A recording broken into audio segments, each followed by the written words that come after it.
নেইমারের বিরুদ্ধে খেলেছেন বাংলাদেশের মাঠের পরিচিত মুখ রবসন। নেইমারের সাথে যেন একখণ্ড বাংলাদেশের আবেগ। আজ নেইমার জাদু দেখিয়েছেন, আর যে দলের বিপক্ষে জাদু দেখিয়েছেন সেই দলের হয়ে খেলেছেন বাংলাদেশের পরিচিত মুখ রবসন রবিনহো। দীর্ঘদিন যিনি খেলেছেন বাংলাদেশের হয়ে, গত বছরও ছিলেন বসুন্ধরা কিংসে, এবার সেই রবসন খেলেছেন নেইমারের বিপক্ষে। বাংলাদেশ থেকে চলে গেলেও রবসন যেন একখণ্ড বাংলাদেশের আবেগ নিয়ে গেছেন। ফলে নেইমারের সাথে তার খেলা আলাদাভাবে নজর কেড়েছে বাংলাদেশিদের। আরও বিস্তারিত শুনুন প্রতিবেদনে। বাংলাদেশি বা বাঙালিরা যেন একটু গর্ব করতেই ভালোবাসেন, তাই তো বহু মারপ্যাচের ফাঁকেও খুঁজে নেন একখণ্ড গর্ব করার উপলক্ষ।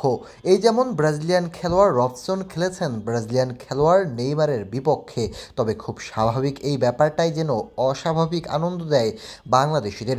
দিবেই বা না কেন, এই তো কদিন আগেও লাল সবুজের দেশের ক্লাবেই খেলেছেন রবসন। সে যেন তাই এখন আমাদেরই একজন। 2020-21 মৌসুম থেকে বসুন্ধরা কিংসের সাবেক এই অধিনায়ক তার ফুটবল শৈলীতে বুট করেছেন গত আসর পর্যন্ত। এ আসর থেকে তিনি নেই বসুন্ধরা কিংসে।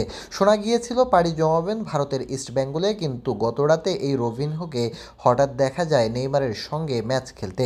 সাও পাওলো স্টেট চ্যাম্পিয়নশিপের ম্যাচে গতরাতে নেইমারের সান্তোস খেলতে নেমেছিল আগুয়া সান্তার বিপক্ষে। এই ক্লাবটি রবিনহোর বর্তমান ঠিকানা।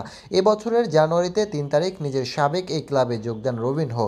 ফ্লুমিনেন্সিস থেকে বাংলাদেশে এসেছিলেন তিনি। তার আগে প্রায় 6 মাস ধারে আগুয়া সান্তায় খেলেছেন।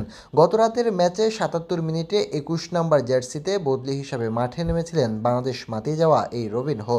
তবে এই দিনটি রবিনহো নয়, ছিল নেইমারময়। পুরো ম্যাচে সান্তোসের করা 3 গোলের মধ্যে একটি নেইমার করিয়েছেন আর একটি নেইমার নিজেই করেছেন।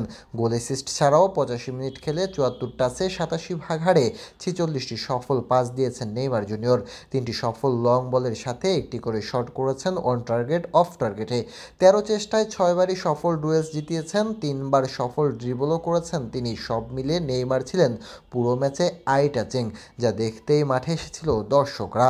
পাউলিস্তা এ1-এ আজ সান্তোস মুখোমুখি হয়েছিল আগুয়া সান্তার, যেখানে ম্যাচ শুরুর মাত্র 14 মিনিটেই নেইমার জুনিয়রের গোলে এগিয়ে যায় সান্তোস।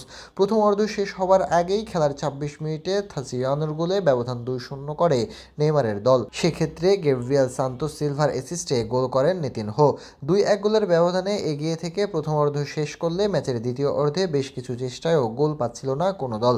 তবে শেষমেশ খেলার 70তম মিনিটে নেইমারের অ্যাসিস্টে ব্যবধান 3-1 করেন গুয়েলর্মে। শেষ পর্যন্ত এই 3-1 গোলের জয় নিয়েই মাঠ ছাড়ে নেইমার দল।